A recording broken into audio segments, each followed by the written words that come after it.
السلام علیکم ورحمۃ اللہ وبرکاتہ۔ معزز ناظرین، قرآن پاک اللہ تعالیٰ کی کتاب ہے۔ بندہ جب قرآن پاک پڑھتا ہے تو گویا وہ اللہ تعالیٰ سے بات کر رہا ہوتا ہے۔ قرآن پاک جتنا زیادہ پڑھا جائے گا اتنا ہی دل کے اندر ایمان کی حرارت بڑھتی جائے گی۔ قرآن پاک کو یاد کرنے کی بہت ساری فضیلت ہے۔ نبی رحمت صلی اللہ علیہ وسلم نے فرمایا، خیرکم من تعلم القرآن وعلمہ، تم میں بہترین شخص وہ ہے جو قرآن کو سیکھے اور سکھائے۔ یہی وجہ تھی کہ صحابہ کرام رضوان اللہ تعالی علیہم اجمعین قرآن پاک کو یاد بھی کرتے تھے اور اس کو سمجھ کر پڑھنے کی بھی کوشش کرتے تھے۔ ہمارے یہاں قرآن پاک کو پڑھنے کا رواج رمضان ہی میں ہم لوگوں نے بنایا ہے، حالانکہ یہ کتاب زندگی کے ہر لمحے میں رہنمائی کرنے والی سب سے اہم کتاب ہے۔ ہمیں چاہیے کہ ہم قرآن پاک کو صحیح پڑھنا سیکھیں بھی، اور اسی کے ساتھ ساتھ اس کے اندر اللہ تعالیٰ نے کیا پیغام دیا ہے اس کو سمجھنے کی کوشش بھی کریں، اس لیے کہ جب تک اس پیغام کو نہیں سمجھیں گے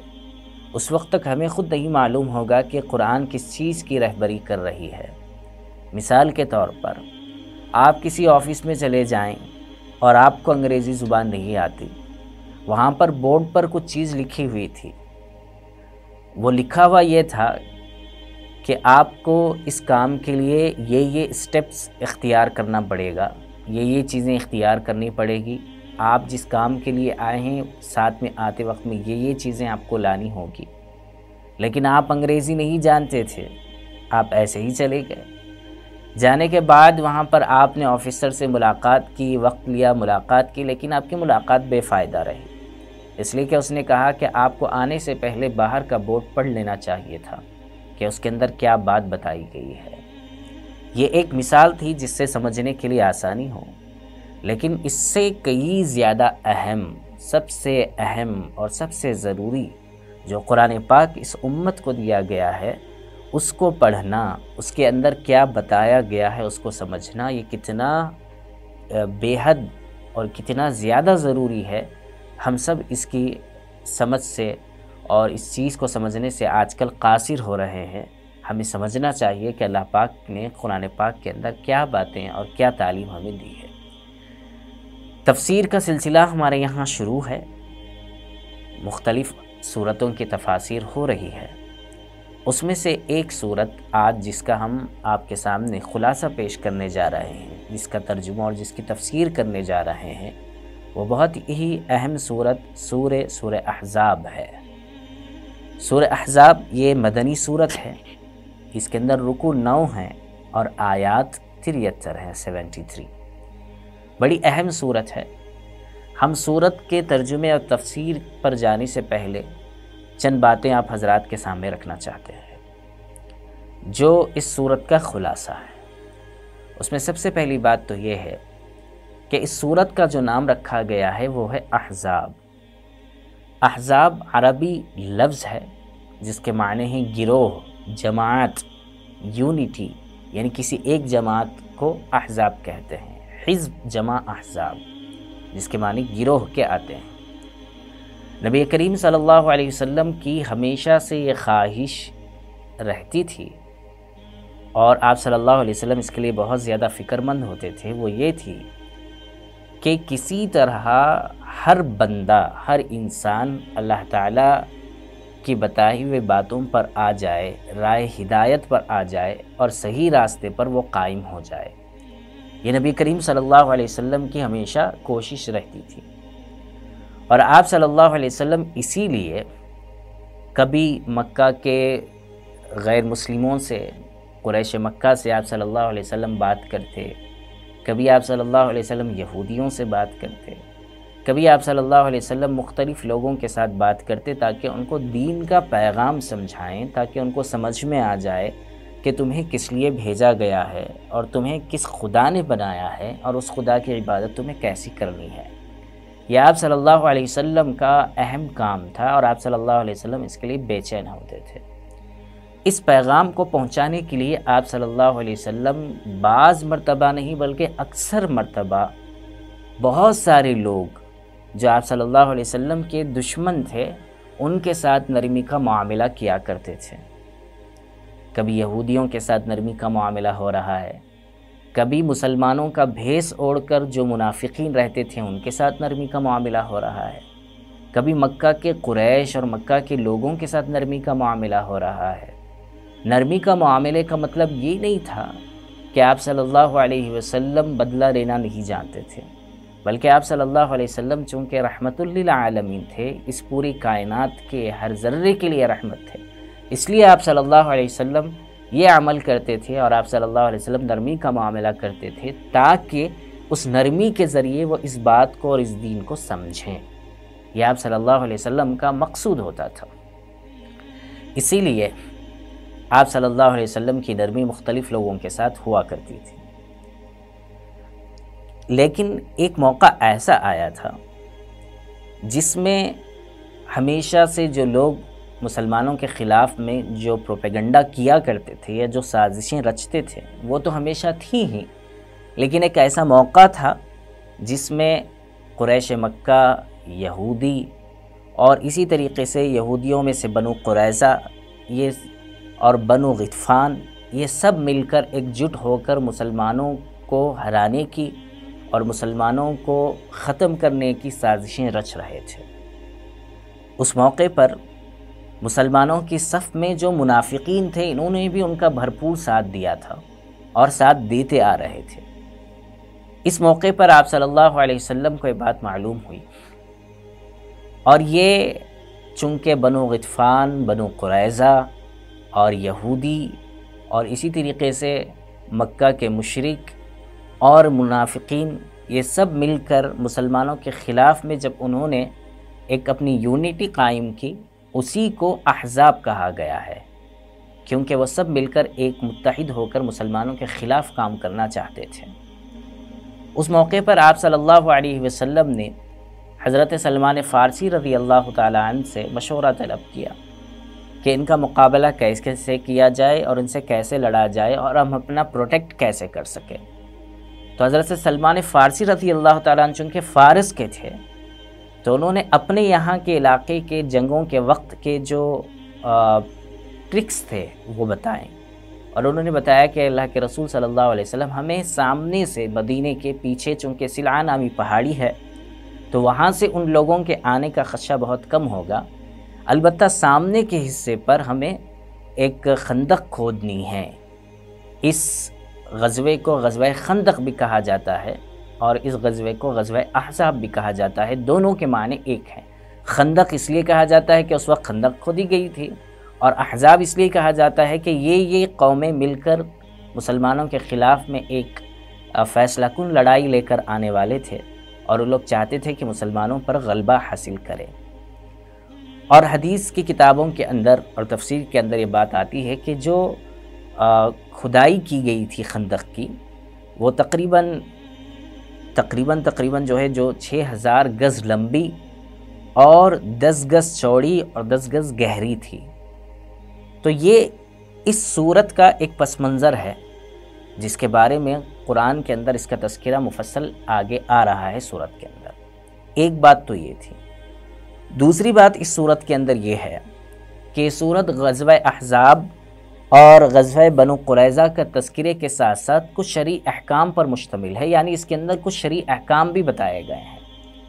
شرعی احکام کے اندر ایک شرعی حکم یہ ہے کہ پہلے جو اپنی میراث تقسیم ہوا کرتی تھی لوگوں کے درمیان میں وہ بھائی چارگی کی بنیاد پر ہوتی تھی۔ جیسے آپ صلی اللہ علیہ وسلم مدینہ آنے کے بعد میں مہاجر اور انصار دونوں کی جوڑی بنا دی تھی، دونوں میں مواخات قائم کیا تھا، تو وہ میراث اس انداز میں لوگ اپنے اعتبار سے تقسیم کیا کرتے تھے، لیکن قرآن پاک نے یہاں پر یہ بات بتائی کہ میراث جو تقسیم ہوگی یا جو جائیداد جو تقسیم ہوگی وہ مواخات کی بنیاد پر نہیں ہوگی بلکہ رشتہ داریوں کی بنیاد پر ہوگی، بیٹے اور باپ ہونے کے اعتبار سے اب جو ہے میراث تقسیم ہوگی۔ یہ قرآن کے اندر اس صورت کے اندر اس کے کچھ احکام بھی بیان کیے گئے ہیں، ایک بات۔ دوسری بات، اسی کے اندر طلاق شدہ خواتین کے سلسلے میں کچھ احکام بیان کیے گئے، اور اسی کے اندر خواتین جب گھر سے باہر نکلیں تو وہ کیسے حجاب کریں، کیسے پردہ کریں، اس کے بارے میں کچھ شرعی احکام بیان کیے گئے ہیں اس صورت کے اندر، اور اسی کے ساتھ ساتھ زمانے جاہلیت کی ایک 2 رسمیں تھیں، ان 2 رسموں کو ختم کرنے کا تذکرہ بھی اس صورت کے اندر موجود ہے۔ ایک رسم تو یہ تھی جو بہت پرانی چلی ہوئی آ رہی تھی کہ اگر کوئی شخص کسی منہ بولے بیٹے کو، کسی بچے کو لے لے اور اسے اپنا بیٹا بنا لے، جس کو متبنہ کہا جاتا ہے، تو ایسی صورت میں یہ منہ بولا بیٹا جو ہوتا تھا، اس کی جو بیوی، یعنی یہ بچہ جب بڑا ہو جاتا اور اس کا نکاح ہو جاتا تو اس کی جو اہلیہ ہوتی تھی اس سے اس منہ بولے بیٹے کے والد جو ہے اپنی بہو کی طرح جو ہے ریاکٹ کرتے تھے، یعنی وہ ان کے لیے محرم اس کو سمجھتے تھے، حالانکہ وہ محرم نہیں ہوا کرتی تھی بلکہ وہ ان کے لیے غیر محرم ہوتی تھی۔ اور اس بیٹے کے انتقال کے بعد میں اس عورت سے اس والد کے نکاح کو برا مانا جاتا تھا، کیونکہ وہ اس کو بہو سمجھا کرتے تھے، معاشرے کے اندر ایسا تھا۔ اب چونکہ وہ ان کا حقیقی بیٹا ہی نہیں ہے تو ظاہر سی بات ہے کہ اس کی جو اہلیہ ہوگی یا اس کی جو بیوی ہوگی وہ ان کی حقیقی بہو نہیں ہوگی، وہ محرم نہیں ہوگی، وہ غیر محرم ہوگی۔ اور جب ان سے نکاح کا مسئلہ ہوگا، یعنی بیٹے کے انتقال کے بعد میں جو منہ بولا بیٹا ہے اس کے انتقال کے بعد میں، تو شرعی اعتبار سے اس کی گنجائش ہے، اس کی اجازت ہے، چونکہ وہ اس کے لیے غیر محرم ہے۔ تو اس زمانے کے اندر لوگ یہ سمجھتے تھے کہ اب منہ بولا بیٹا جب بول لیا گیا ہے، کسی کو اپنا بیٹا بنا لیا گیا ہے، تو اب اس کے انتقال کے بعد میں اس کی بیوی سے اس کا جو سسر ہے، جو منہ بولا سسر ہے، وہ نکاح نہیں کر سکتا۔ یہ ایسا تصور قائم تھا۔ قرآن نے اس کو مٹایا، اور وہ مٹانے کا طریقہ اس رسم کو یہ تھا کہ نبی کریم صلی اللہ علیہ وسلم کے جو منہ بولے بیٹے تھے حضرت زید بن حارثہ رضی اللہ تعالیٰ عنہ، ان کا نکاح حضرت زینب رضی اللہ تعالیٰ عنہ سے ہوا تھا، اور آپ صلی اللہ علیہ وسلم چونکہ ان کو منہ بولا بیٹا مانتے تھے تو ان کے انتقال کے بعد یا ان کے طلاق کے بعد، یعنی حضرت زید بن حارثہ رضی اللہ تعالیٰ عنہ اور حضرت زینب رضی اللہ تعالیٰ عنہ کے درمیان موافقت نہیں ہوئی، اتفاق نہیں ہوا، نکاح کے بعد میں نبھاؤ نہیں ہو سکا، تو دونوں کے درمیان طلاق ہو گئی۔ پھر اللہ کے حکم سے نبی کریم صلی اللہ علیہ وسلم نے حضرت زینب رضی اللہ تعالیٰ عنہ سے نکاح کیا۔ تو اس موقع پر بہت سارے لوگوں نے پروپیگنڈا کیا کہ یہ دیکھو کہ محمد صلی اللہ علیہ وسلم اپنی ہی بہو سے نکاح کر رہے ہیں، یعنی چونکہ وہ منہ بولا بیٹے کی پہلے اہلیہ رہ چکی تھی، گرچہ کہ اب طلاق ہو چکی ہے، تو ان سے نکاح کے سلسلے میں لوگوں نے پروپیگنڈا شروع کیا۔ تو قرآن نے اس کی تردید کی اور کہا کہ ایسا نہیں ہے، بلکہ منہ بولے بیٹے کی بیوی سے اگر وہ منہ بولا بیٹا وہ شخص طلاق دے دے تو نکاح کیا جا سکتا ہے۔ یہ قرآن نے اس کی تردید کی اور اس کا صحیح واضح انداز اس کو بتایا اور اس وقت کی رسم کو مٹایا۔ اسی کے ساتھ ساتھ ایک اور رسم تھی، اور وہ رسم تھی کہ اگر کوئی شخص اپنی بیوی کو یہ کہہ دے کہ تو میری ماں کی طرح ہے، تم میری والدہ کی طرح ہو، تو ایسی صورت میں وہ بیوی کو لوگ اس کی ماں کی طرح مانتے تھے اور ان دونوں کے درمیان نکاح کا رشتہ ختم ہو جاتا تھا۔ تو اسلام نے اس چیز کو مٹایا اور کہا کہ ایسا بولنے سے ہی فوراً وہ اس کی ماں نہیں ہو جاتی۔ اس رسم کو بھی اس صورت کے اندر مٹایا گیا ہے۔ تو یہ دونوں رسمیں تھیں جس کو قرآن نے اس انداز میں اس کے اندر مٹایا، تو اس کا تذکرہ بھی اس صورت کے اندر آگے تفصیل سے آ رہا ہے۔ اس صورت کے اندر اس کے ساتھ ساتھ کچھ اور تعلیمات بھی ہیں۔ وہ تعلیمات یہ ہیں کہ نبی کریم صلی اللہ علیہ وسلم کی بارگاہ میں کیسے حاضر ہوں، حضور صلی اللہ علیہ وسلم سے بات کرنے کا سلیقہ کیسے ہونا چاہیے، حضور صلی اللہ علیہ وسلم کی جو ازواج مطہرات ہیں امہات المؤمنین رضی اللہ عنہن، ان سے بات کرنے کا سلیقہ کیسا ہونا چاہیے، ان سے جب کوئی چیز طلب کرنے کا موقع آئے، کوئی چیز پوچھنے کا موقع آئے تو کیسے پوچھنا چاہیے، اس کے اندر ولیمہ یا دعوت کے اندر جب شرکت ہو تو اس کے کیا آداب ہونے چاہیے، ان تمام چیزوں کو اس صورت کے اندر جو ہے بتایا گیا ہے۔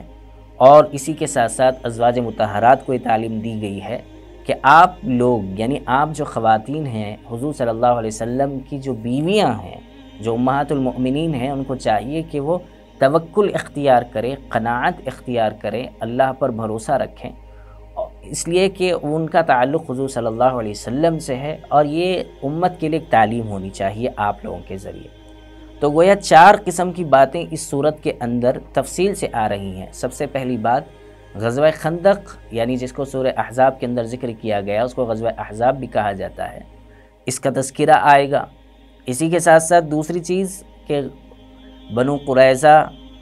اور جو ہے غزوہ احزاب اور غزوہ بنو قریظہ کے علاوہ اس کے اندر کچھ شرعی احکام بھی ہیں۔ ان شرعی احکام کے اندر سے ایک حکم جو ہے میراث کا مسئلہ ہے، یعنی جو ہے مواخات کی بنیاد پر نہیں ہوگا بلکہ رشتہ داروں کی بنیاد پر ہوگا، رشتہ داری کی بنیاد پر ہوگا۔ ایک مسئلہ اس کے اندر طلاق شدہ خواتین کے احکام کے بارے میں ہے کہ ان کے لیے کچھ تاکید اس کے اندر آئی ہے۔ اسی کے ساتھ ساتھ زمانے جاہلیت کی 2 رسمیں، جیسے منہ بولا بیٹے کی بیوی سے نکاح کرنے کا، اس رسم کو مٹایا گیا، اس غلط فہمی کو دور کیا گیا۔ اسی کے ساتھ ساتھ اس صورت کے اندر اپنی اہلیہ کو جب اگر کوئی بندہ کہہ دے کہ تم میری ماں کی طرح ہو، تو وہ ماں کی طرح نہیں ہوتی، اس کا تذکرہ اس کے اندر موجود ہے۔ اسی کے ساتھ ساتھ اس صورت کے اندر کچھ تعلیمات ہیں، اور وہ تعلیمات یہ ہیں کہ حضور صلی اللہ علیہ وسلم سے بات کرنے کا سلیقہ کیسے ہونا چاہیے، اور ازواج مطہرات رضی اللہ عنہن سے کوئی چیز لینی ہو تو کیسے پوچھنا چاہیے، اور ایسے ہی دعوت ولیمہ یا کسی اور دعوت میں شرکت کر رہے ہوں تو وہاں پر ہمیں کیسے رہنا چاہیے، اس کے آداب، اور پھر اسی کے ساتھ ساتھ ازواج مطہرات رضی اللہ عنہن کے بارے میں کچھ ان کو تاکیدات کی گئی ہے۔ گویا یہ ایک مختصر سا اور اجمالاً اور بریف اس کا انٹروڈکشن ہے اس سورے کا، جو ہمیں یاد رکھنا چاہیے۔ چلیے ہم چلتے ہیں اب آگے سورت کے ترجمے کی طرف۔ اعوذ باللہ من الشیطان الرجیم، بسم اللہ الرحمن الرحیم۔ یا ایہا النبی اتق اللہ ولا تطع الکافرین والمنافقین ان اللہ کان علیما حکیما۔ ترجمہ: اے نبی، اللہ سے ڈرتے رہو اور کافروں اور منافقوں کا کہا مت مانو، بے شک اللہ بہت علم والا اور بڑا حکمت والا ہے۔ واتبع ما یوحی الیک من ربک ان اللہ کان بما تعملون خبیرا۔ اور تمہارے پروردگار کی طرف سے جو تم پر وحی بھیجی جا رہی ہے اس کی پیروی کرو، تم جو کچھ کرتے ہو اللہ یقینی طور پر اس سے پوری طرح سے باخبر ہے۔ وتوکل علی اللہ وکفی باللہ وکیلا۔ اور اللہ پر بھروسہ رکھو اور کام بنانے کے لیے اللہ بالکل کافی ہے۔ یہ 3 آیتیں آپ کے سامنے پڑھی گئیں اور اس کا ترجمہ آپ کے سامنے رکھا گیا۔ چلیے جانتے ہیں کہ ان 3 آیتوں کے اندر اللہ تعالیٰ نے اس کی تفسیر کے اندر کیا بات مفسرین نے فرمائی ہے، اور اللہ تعالیٰ کا کیا پیغام اس امت کو دیا گیا ہے۔ سب سے پہلی بات یہ ہے کہ نبی کریم صلی اللہ علیہ وسلم جیسے بے چین رہتے تھے لوگوں کو دین کی دعوت دینے کے لیے، لوگوں کو صحیح بات بتانے کے لیے، ان کو آخرت کی طرف بلانے کے لیے، اس میں ایک مرتبہ آپ صلی اللہ علیہ وسلم کے پاس مکہ کے قریش، ابو سفیان اور اسی طریقے سے دوسرے کچھ لوگ وہاں پر آپ صلی اللہ علیہ وسلم کے پاس آئے، اور آنے کے بعد اس کے اندر ابو الاعور اور عکرمہ اور ابو سفیان رضی اللہ تعالیٰ عنہ جو ابھی اسلام میں داخل نہیں ہوئے تھے، یہ سب منافقین کے جو سردار تھے عبداللہ ابن ابی اس کے پاس آئے، اور ان کو لے کر آپ صلی اللہ علیہ وسلم کے پاس بات کرنے کے لیے پہنچے، اور آپ صلی اللہ علیہ وسلم سے یہ بات انہوں نے رکھی اور کہا کہ آپ ایک کام کیجئے محمد صلی اللہ علیہ وسلم، ہم جن کو پوجتے ہیں، ہم جن کو خدا مانتے ہیں، ان کو آپ برا بھلا مت کہیے، اور ان کو آپ برا بھلا مت کہیے، اس کے نتیجے میں ہوگا کیا، ہم آپ سے چھیڑ چھاڑ نہیں کریں گے، آپ کو جو پسند ہے آپ کریے، ہم کو جو پسند ہے ہم کرتے چلے جائیں گے۔ یہ ان کی مانگ تھی، یہ ان کا ڈیمانڈ تھا، اور اس کو آپ صلی اللہ علیہ وسلم کے سامنے رکھا گیا۔ اس موقع پر حضرت عمر رضی اللہ تعالیٰ عنہ بھی وہاں موجود تھے، تو آپ صلی اللہ علیہ وسلم کو یہ بات بہت گراں گزری، اس لیے کہ جس خدا نے پیدا کیا ہے اس خدا کی عبادت کو چھوڑ کر دوسروں کو معبود بنا لینا، جو نفع و نقصان کے مالک نہیں ہے، اور ان سے نفع کی امید لگا کر رکھنا، یہ کوئی عقل مندی کی بات نہیں ہے۔ اور تمہیں جو پیغام دیا جا رہا ہے یہ آخرت کا پیغام ہے، سیدھے راستے کی طرف بلایا جا رہا ہے، تم یہ کہتے ہو کہ میں اس کو چھوڑ دوں، ایسا نہیں ہو سکتا۔ آپ صلی اللہ علیہ وسلم پر جب یہ بات گراں گزری تو حضرت عمر رضی اللہ تعالیٰ عنہ وہاں بیٹھے ہوئے تھے، اور یہ غزوہ احد کے بعد کا واقعہ ہے۔ حضرت عمر رضی اللہ تعالیٰ عنہ کو پہلے سے ہی اندر سے بہت زیادہ غصہ تھا، چونکہ مکہ کے قریش انہوں نے جو ستایا تھا مسلمانوں کو، اور پھر ابھی جو غزوہ احد ہوا تھا اس میں جو مسلمانوں کو نقصان پہنچایا تھا، اور پھر اس کے علاوہ مختلف جو سازشیں ان کے یہاں سے چلتی ہوئی آ رہی تھی اور چل رہی تھی، ان تمام کا غصہ تھا۔ اور پھر مزید یہ کہ حضور صلی اللہ علیہ وسلم کے سامنے اس طرح کی بات کی جرأت کرنا، ان کو غصہ آیا اور انہوں نے چاہا کہ میں ان کو قتل کروں۔ آپ صلی اللہ علیہ وسلم نے ان کو روکا اور حضرت عمر رضی اللہ تعالیٰ عنہ سے کہا کہ تم ایسا نہیں کرو گے، اس لیے کہ کچھ لوگوں کے ساتھ ہمارا معاہدہ ہوا ہے کہ ہم ان کے ساتھ چھیڑ چھاڑ نہیں کریں گے، یعنی ان کے ساتھ جنگ نہیں کریں گے۔ انہی میں سے مکہ کے لوگ بھی ہیں، اور وہ کسی بات کو لے کر آئے ہیں تو ہم ان کے ساتھ ان کو قتل نہیں کر سکتے، اور یہ چونکہ ہمارا ان کے ساتھ معاہدہ ہے اور معاہدے کو ہم توڑ نہیں سکتے۔ اسی کے پس منظر میں یہ آیت نازل ہوئی، یا ایھا النبی اتق اللہ، اے اللہ کے نبی آپ اللہ سے ڈریے۔ کس بات سے ڈریے؟ معاہدے کو توڑنے سے ڈریے۔ جو معاہدہ آپ کا ہوا ہے کہ ہم آپ کے ساتھ کچھ چھیڑ چھاڑ نہیں کریں گے اور آپ کے ساتھ کوئی قتل و غارت گیری نہیں کریں گے، تو آپ اس معاہدے کو برقرار رکھیے، اس کو توڑیے مت۔ اس کو توڑنے کے سلسلے میں اللہ سے ڈریے۔ اور آگے جو بات فرمائی گئی ہے وَلَا تُطِعِ الْكَافِرِينَ وَالْمُنَافِقِينَ، اور آپ جو ہے کافرین اور منافقین کی اتباع بھی مت کیجئے۔ وہ جو چاہ رہے ہیں، وہ جو ڈیمانڈ لے کر آئے ہیں، کیا ڈیمانڈ ہے؟ وہ ڈیمانڈ یہ ہے کہ آپ ہمارے معبودوں کو اور ہمارے پوجنے والوں کے بارے میں آپ یہ بولیے کہ وہ ہماری سفارش کریں گے۔ جن کی ہم پوجا کر رہے ہیں، جن کو ہم پوج رہے ہیں، وہ آخرت میں ہماری سفارش کریں گے، اس بات کی ڈیمانڈ لے کر آئے تھے، اور یہ ہو نہیں سکتا۔ حق واضح ہو چکا ہے، قرآن پاک کی آیتیں آ چکے ہیں اس سلسلے میں، تو پھر آپ صلی اللہ علیہ وسلم کیسے اس بات کو مان سکتے تھے؟ تو آپ صلی اللہ علیہ وسلم کو یہ بات بتائی گئی کہ آپ جو دین کا پیغام پہنچانا چاہتے ہیں، جو دین کے پیغام کو، حق کو پہنچانے کی کوشش میں لگے ہوئے ہیں، اس سے بھی پیچھے مت ہٹیے ان کی باتوں کو مان کر۔ آپ کو ان کے ساتھ جو معاہدہ کیا ہے آپ نے، وہ معاہدہ آپ کو برقرار رکھنا ہے، اور اسی کے ساتھ ساتھ وہ جو بات لے کر آئے ہیں وہ بات کو آپ کو نہیں ماننا ہے۔ آپ جو دین کا کام کر رہے ہیں اس کو استقامت کے ساتھ کرنا ہی ہے۔ اس لیے فرمایا گیا ان اللہ کان علیما حکیما، کہ اللہ تعالیٰ جاننے والے بھی ہیں، اللہ تعالیٰ حکمت والے بھی ہیں، کہ آپ کیا کر رہے ہیں اور وہ کیا کر رہے ہیں، اس کو اللہ تعالیٰ بخوبی جانتے ہیں۔ تو اس آیت کے ذریعے یہ دو پیغام اس امت کو دیے گئے ہیں، اور آگے جو فرمایا گیا وَاتَّبِعْ مَا يُوحَىٰ إِلَيْكَ مِن رَبِّكَ، کہ آپ اپنے رب کی طرف سے بھیجی گئی کتاب یا بھیجے گئے احکامات کی اتباع کیجیے۔ ان اللہ کان بما تعملون خبیر، اللہ تعالیٰ جانتے ہیں، اللہ تعالیٰ باخبر ہیں تمہارے اعمال سے۔ اور بڑی بھروسے کی بات دلائی گئی اور کہا وَتَوَكَّلْ عَلَى اللَّهِ، اللہ پر بھروسہ کریے۔ کیوں؟ وَكَفَىٰ بِاللَّهِ وَكِيلًا، کام بنانا تو اللہ کا کام ہے، اللہ کے ہاتھ میں ہے، مخلوق کے ہاتھ میں تو نفع اور نقصان ہے نہیں۔ تو اس لیے اس بات کے ذریعے حضور صلی اللہ علیہ وسلم کو تسلی دی گئی کہ آپ اپنے معاہدے کو بھی برقرار رکھیے، اور آپ جو ہے اپنی دین کے کام کو برقرار رکھیے، اس کو کرتے رہیے، ان کی بات آپ مت مانیے۔ اب اس آیت کے ذریعے ملنے والا پیغام کیا ہے اس امت کو؟ ظاہر سی بات ہے کہ یہ اصل خطاب، اس کے خطاب تو نبی کریم صلی اللہ علیہ وسلم سے ہو رہا ہے اللہ کا، لیکن اس کے اصل مخاطب ہے امت، نبی کریم صلی اللہ علیہ وسلم کی امت ہے، جن کو یہ حضور صلی اللہ علیہ وسلم کے واسطے سے یہ پیغام دیا جا رہا ہے۔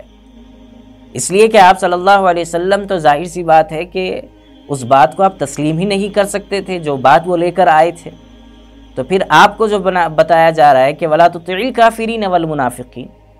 کہ آپ اتباع مت کیجیے۔ یقیناً آپ اتباع نہیں کرتے تھے، لیکن آپ کے ذریعے امت کو تعلیم دی جا رہی ہے کہ کل کو تمہارے اوپر ایسے حالات آ جائیں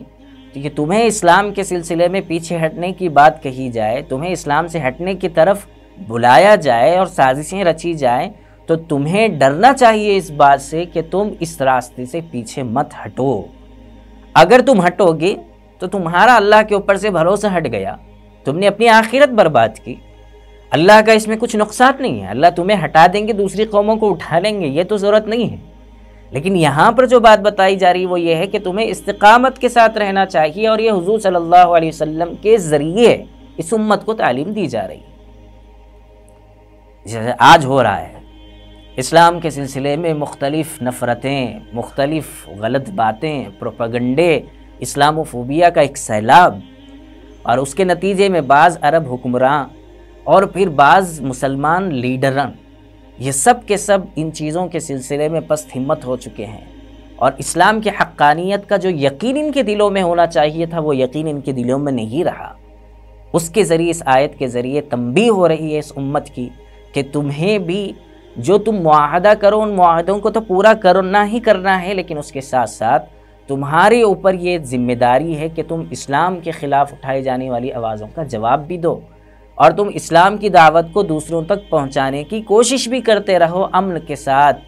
حکمت کے ساتھ اور انسانیت کے ساتھ۔ اور اس امت کو، اس امت کے ذریعے دعوت کو پہنچانا اس امت تک یہ تمہاری ذمہ داری بھی ہے۔ گویا اس آیت کے ذریعے دو باتیں ہمیں معلوم ہوئیں۔ ایک بات یہ معلوم ہوئی کہ اگر ہم نے کسی سے اس سلسلے میں کوئی معاہدہ کیا ہے اور وہ معاہدہ شرعی نقطہ نظر سے صحیح ہو تو اس معاہدے کو نہیں توڑنا چاہیے۔ اور دوسری جو بات معلوم ہوئی وہ یہ ہے کہ ہمیں دین اسلام کو دوسروں تک پہنچانے کے لیے، حق کو واضح کرنے کے لیے جو کوشش ہمیں کرنا چاہیے اس کو مستقل جاری رکھنا چاہیے۔ دوسروں کی باتوں میں آ کر اپنے کام سے اپنے آپ کو پیچھے ہٹانا یہ عقل مندی کی بات نہیں ہے۔ اسی کے ذریعے توجہ دی جا رہی ہے اور توجہ دلائی جا رہی ہے، وَاتَّبِعْ مَا يُوحَىٰ إِلَيْكَ مِن رَّبِّكَ إِنَّ اللَّهَ كَانَ بِمَا تَعْمَلُونَ خَبِيرًا، کہ تم تو قرآن کو، حدیث کو مضبوطی کے ساتھ پکڑے رہو، اللہ تعالیٰ باخبر ہیں کہ دنیا میں کیا چل رہا ہے۔ اور اس کے بعد تسلی دی جا رہی اس امت کو، وَتَوَكَّلْ عَلَى اللَّهِ، اللہ پر بھروسہ رکھو، اللہ بنانے والے ہیں، کام بنانا، کاموں کا بگاڑنا یہ اللہ کے ہاتھ میں ہے۔ اور آگے فرمایا وَكَفَىٰ بِاللَّهِ وَكِيلًا، کاموں کو بنانا، کارساز کا ہونا یہ اللہ تعالیٰ کی حکمت ہے، اللہ تعالیٰ کے ہاتھ میں، اللہ تعالیٰ کی قدرت ہے۔ اس لیے ہمیں ان باتوں کو یاد رکھتے ہوئے ان تعلیمات پر ہمیں عمل کرنا چاہیے۔ تو گویا ہم نے دو باتیں آپ کے سامنے رکھیں، ایک بات سورہ احزاب کا ایک بریف انٹروڈکشن ہم نے آپ کے سامنے رکھا، اور دوسرا سورہ احزاب کی ان 3 آیتوں کے ذیل میں جو باتیں بتائی گئی، جو تفسیر آپ کے سامنے کی گئی ہے اور اس کے ذریعے جو ملنے والا ہمیں سبق ہے وہ ہمارے سامنے واضح ہو چکا ہے۔ اللہ تعالیٰ سے دعا ہے کہ اللہ تعالیٰ ہمیں کہنے اور سننے سے زیادہ عمل کی توفیق نصیب فرمائے۔